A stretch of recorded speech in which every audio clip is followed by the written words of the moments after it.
So you want to get in shape from the comfort of your own home, but you don't have any special gym equipment? Don't worry, in this video I'll show you a couple of exercises that you can do to build muscle at home with no special equipment.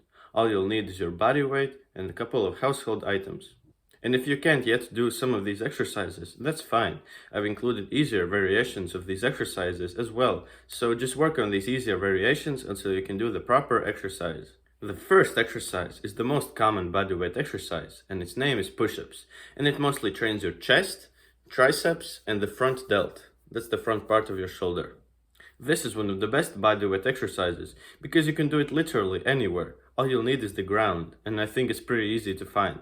And this is how to properly do push-ups. Place your hands on the ground, shoulder width apart, and get into a high plank. Then slowly lower yourself down until your chest touches the ground and push yourself back up.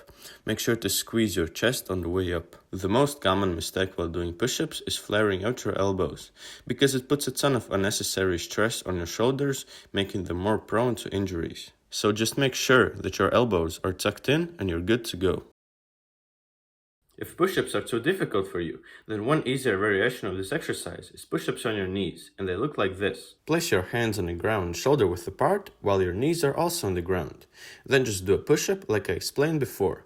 Make sure that your body from your knees to your shoulders is straight. Don't let your butt come out like this.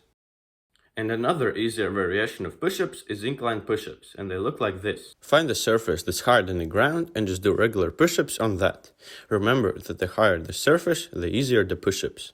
The next exercise is my favorite bodyweight exercise, and it's called dips. And it mostly trains your triceps, chest, and the front part of your shoulder, the front delt, just like push-ups. And it's usually done on parallel bars in the calisthenics park, but since I don't have any parallel bars at home, I'm using 2 chairs.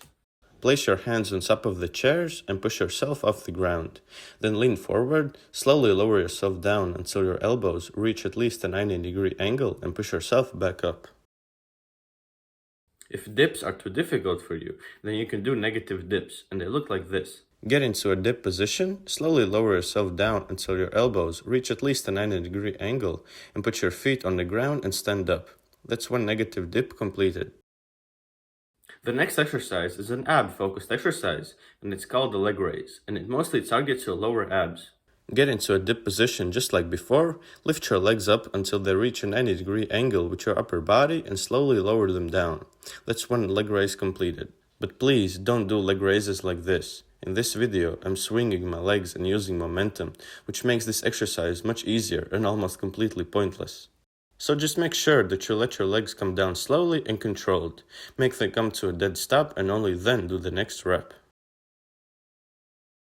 You can also do this exercise while hanging from a bar, but since you're watching this video, I assume that you don't have a pull-up bar at home. And if you can't do a leg raise just yet, then you can try to do a knee raise, and it looks like this.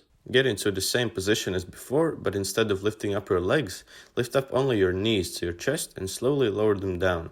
Make sure to breathe in on the way down and breathe out on the way up.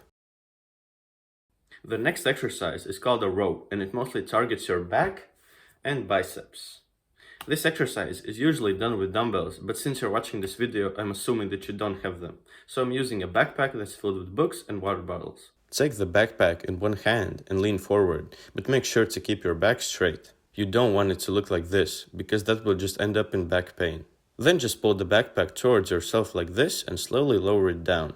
I know that this will sound weird, but I like to focus on pulling my elbow behind me instead of the backpack towards me, because I can feel my back muscles working more. The next exercise is called a pike push-up, and it mostly targets your shoulders and triceps. And here's how it looks. Get into a push-up position and walk your feet towards your hands. Then slowly lower yourself down until your head touches the ground and push yourself back up. Make sure that your elbows aren't flared out like this. Just like in regular push-ups, flared out elbows put a lot of unnecessary stress on your shoulders. So just try to keep them tucked in by your sides like this to avoid any shoulder injuries. If this exercise is too difficult for you, then you could just walk your feet further from your hands, which will make this exercise much easier. And if doing that is also too difficult, then you can do pike push-ups on your knees, and they look like this. Get down on your knees and hunch your back like this. Then slowly lower yourself down until your head touches the ground and push yourself back up. The next exercise is called Bulgarian split squat, and it mostly trains your legs. You don't need any additional weight with this exercise, and that's why it's one of my favorites. Place one foot on a surface that's higher than the ground and the other in front of you. Then slowly lower yourself down until the knee of your back leg touches the ground and push yourself back up. And don't forget to do this exercise on the other leg as well. And if doing Bulgarian split squats is too difficult for you, then you could just do regular squats, and they look like this. While standing with your feet shoulder width apart, squat down as low as you can and push yourself back up. Make sure to keep your heels on the ground. And with all of these exercises, you will work out all of the major muscle groups: chest, triceps, shoulders, abs, back, and legs. And if you're a beginner, I would recommend you to do each exercise for 2 sets, 3 times a week. But I can't tell you how many reps you should do in each set because I don't know how strong you are. So you just need to aim to almost hit failure in each set. And failure means just not being able to do another rep. So for example, if you hit failure on 12 push-ups, then I would recommend you to do 10 push-ups in each set. And as you get stronger, I would recommend you to increase the workout volume to 3 sets 4 times per week. If you want to see any more fitness tips from a really small YouTuber, make sure to subscribe and like the video. I would really appreciate that. And if you have any questions, feel free to leave them in the comment section down below, and I will try to answer all of them. And remember, do the hard work, especially when you don't feel like it. Peace.